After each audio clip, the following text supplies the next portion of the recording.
साध्वी। तो साध्वी कपिल भगवान अपनी माता को कह रहे हैं साध्वी। तो साध्वी शब्द जो है स्त्रीवाचक है, साधु पुरुषवाचक है और साध्वी स्त्रीवाचक है। तो माता देवहूति साध्वी हैं और साध्वी होने के कारण ही कपिल भगवान ने माता देवहूति के गर्भ से जन्म लिया। तो हम समझ सकते हैं वो कितनी बड़ी साध्वी हैं माता देवहूति, इसलिए भगवान कपिल देव कहते हैं साध्वी। तो एते साधवा साध्वी सर्व संग विवर्जिता, सब प्रकार के संग से वे विवर्जित होते हैं। तो सर्व संग विवर्जित, सब प्रकार के संग से विवर्जित यानी ऊपर उठे रहते हैं। तो सब प्रकार के संग से अगर वो ऊपर उठे हुए हैं तो प्रभुपाद कहते हैं ऐसा संभव नहीं है कि कोई व्यक्ति सब प्रकार के संगों से रहित हो जाए, कोई संग ना हो। तो वे वास्तव में कहाँ पर हैं? वो भगवान के संग में हैं। तो साधु जो है भगवान की संगति में होने के कारण क्या होते हैं? सर्व संग विवर्जिता, सब प्रकार के संग से विवर्जित। जैसे गीता में भगवान कहते हैं विषया विनिवर्तन्ते निराहारस्य देहिनः रसोप्यस्य परम दृष्ट्वा रसवर्जम रसोप्यस्य परम दृष्ट्वा निवर्तते। तो वो रस भी समाप्त हो जाता है, भौतिक संसार का रस वो सब समाप्त हो जाता है, परम दृष्ट्वा निवर्तते। तो भगवान का जो परम रस है, जो भक्ति का रस, शांत रस, दास रस, सख्य रस, वात्सल्य रस, माधुर्य रस, तो ये जो रस है परम दृष्ट्वा, वो परम रस सर्वोच्च रस जो प्राप्त होता है, तो भौतिक रस जो है निवर्तते, ये नष्ट हो जाता है, समाप्त हो जाता है।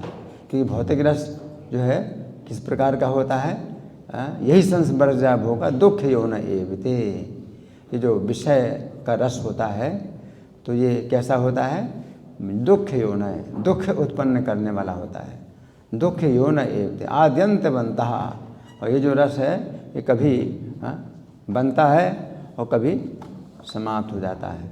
न तेषु रमते बुधा, बुद्धिमान लोग हैं उसमें नहीं रमते। तो भगवान कपिल देव ये बताते हैं एते साधवा साध्वी सर्व संग विवर्जिता संगस्ते स्वथ ते प्रार्थया। ते का मतलब आपको, हे माता, आपको जो है प्रार्थना करनी चाहिए उनके संग की। तो भगवान अपनी माता से कहते हैं तो अगर माता देवहूति को भी अगर साधुओं के संग की आवश्यकता है तो हम फिर क्या हैं? हमें फिर जो है कितनी प्रार्थना करना चाहिए साधुओं के संग की।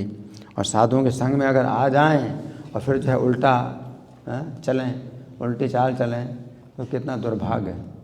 बड़ी मुश्किल से साधु संग मिला, कई जन्मों के अंत में हमें प्रभुपाद का संग मिला, प्रभुपाद के संगियों का संग मिला जो प्रभुपाद के संग में हैं और जो भक्त हैं जो प्रभुपाद के संदेश को सुनते हैं, सुनाते हैं और प्रचार करते हैं, तो उनका संग मिला। तो संगस्तेश ते प्रार्थया, तो उनके संग की हमें प्रार्थना करनी चाहिए, विशेष प्रार्थना करनी चाहिए कि हमें कब मिलेगा, हमें साधुओं का संग कब मिलेगा।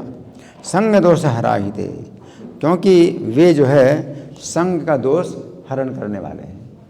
वो चोरी करते हैं, जो साधु लोग होते हैं वे भी चोर होते हैं। किस प्रकार की चोरी करते हैं? आपके संग का दोष का जो है कुछ चुरा लेते हैं। और संग का दोष क्या है? प्रभुपाद कहते हैं रजोगुण तमोगुण का संग। तो हम जो है जीवात्मा हैं, ये तीन प्रकार के गुणों की संगति में हम जो है बंधे हुए हैं।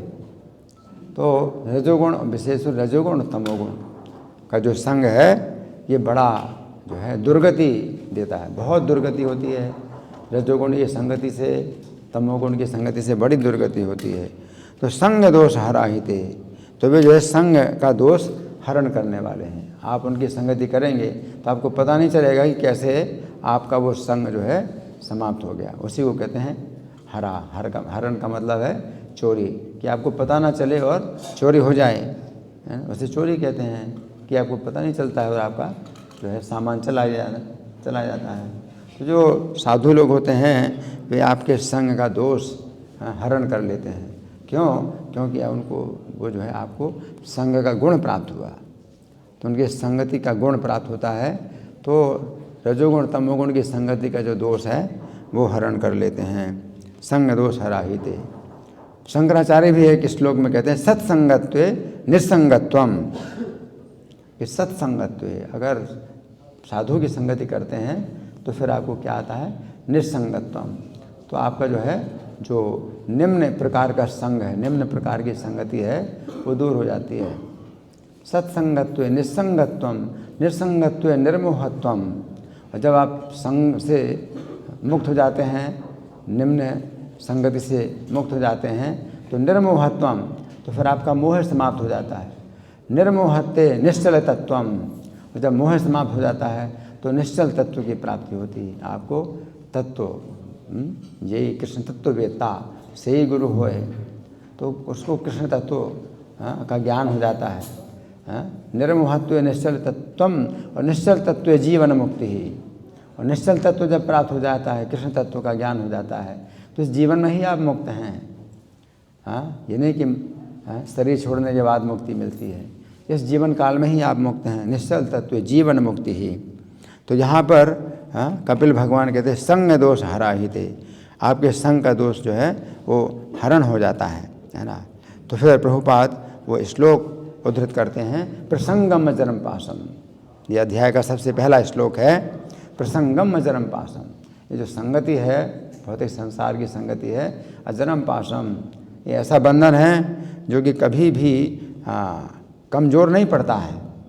जितने भी संगति है, जितने भी संग हैं या बंधन हैं, वो आपके कमज़ोर पड़ जाते हैं, समय के अनुसार कमज़ोर पड़ जाते हैं और टूट जाते हैं। कोई भी चीज़, रस्सी हो, बंधन हो, टूट जाता है काल के प्रभाव से। लेकिन जो संगति है, भौतिक संगति, वो अजरम पासम, कभी भी जो है छीड़ नहीं होती है। प्रसंगम अजरम पासम आत्मनः कवयो विदु। तो आत्मा का जो संगति है, संग का जो बंधन है, तो वो अजरम पासम, ये जो है बंधन है, और वो कभी भी कमज़ोर नहीं पड़ता है। सएव साधु सुकृतो। और वही जो आसक्ति है, अगर साधु के प्रति कर दी जाए, साधु सुकृतो मोक्ष द्वारम अपावृतम, तो खुला हुआ मुक्ति का द्वार है। तो साधु की संगति, तो भक्तों की संगति में भी अगर कोई व्यक्ति जो है अगर आ जाए, तो भगवान की संगति तो बहुत मुश्किल है, बहुत दुर्लभ है, लेकिन भक्तों की संगति में भी कोई व्यक्ति अगर आ जाए तो उसके लिए भी मुक्ति का द्वार खुल जाता है। मोक्ष द्वारम अपावृतम, है ना। तो प्रभुपाद की संगति में जो लोग आए,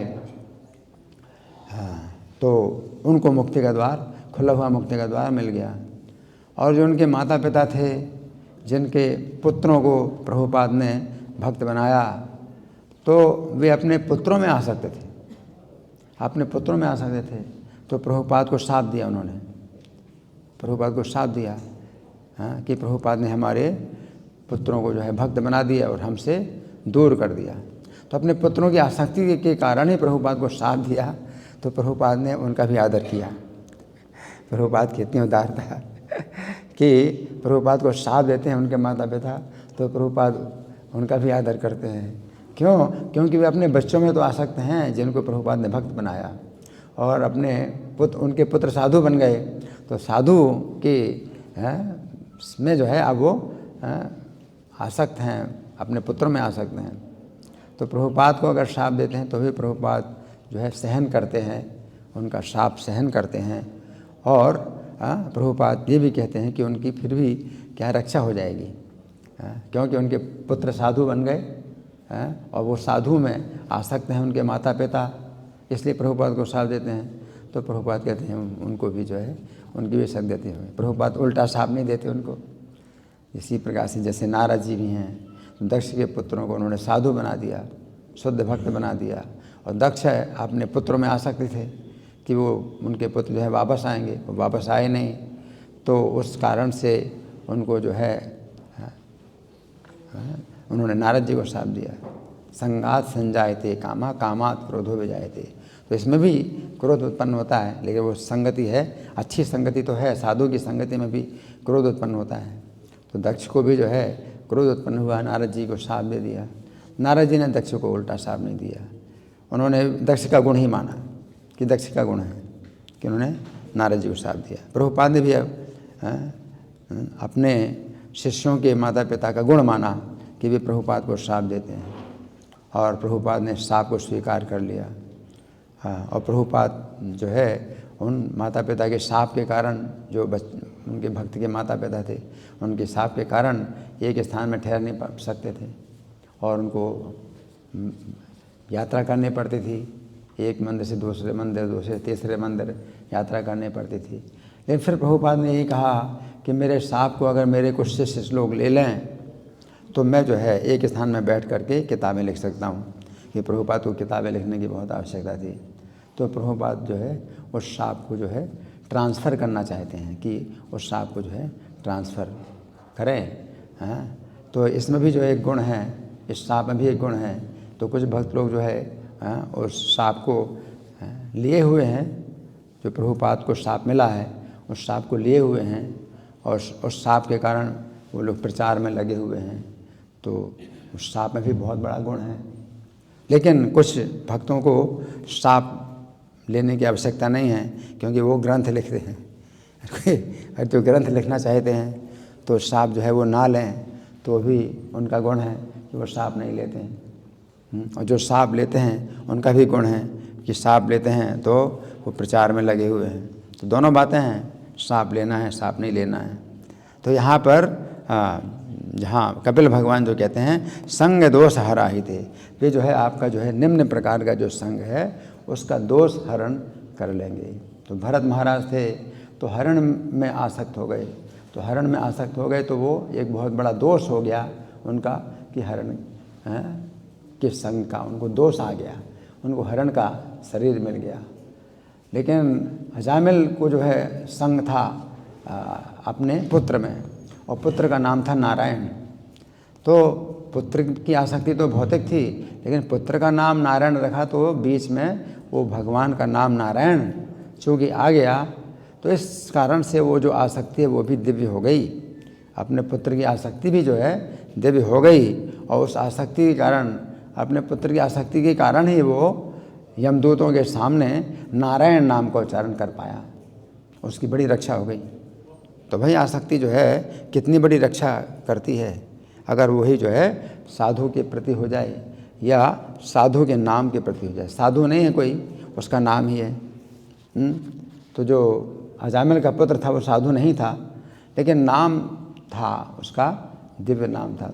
तो वो आसक्ति भी जो है उसकी क्या करती है, रक्षा कर लेती है, अपने पुत्र की आसक्ति।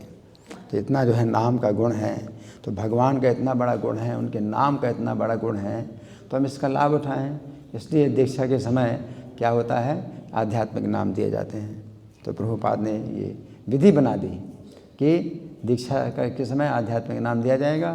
तो फिर वो भक्त जो है अगर शुद्ध भक्त नहीं भी है तो भी दूसरे भक्त लोग जो है वो उसके नाम का उच्चारण करेंगे। क्यों? आसक्ति के कारण। तो आपस में कोई आसक्ति होती तो नाम का उच्चारण करते हैं। तो पति जो है पत्नी के नाम का उच्चारण करेगा, अगर आसक्ति है पत्नी में तो भी नाम का उच्चारण करेगा तो उसकी रक्षा हो जाएगी। और जो पत्नी है पति में आसक्त है, तो पति अगर शुद्ध भक्त नहीं भी है तो भी नाम का उच्चारण करेगा तो उसकी आसक्ति से जो है उसकी रक्षा हो जाएगी। तो नाम का इतना बड़ा गुण है कि हम लोग जो है नाम एक दूसरे को देते हैं, और इस प्रकार से किसी के प्रति भी आसक्ति हो तो नाम के कारण भी बहुत बड़ी रक्षा हो जाती है। धन्यवाद। हरे कृष्णा। ग्रंथराज श्रीमद् भागवतम की जय। श्रील प्रभुपाद की जय।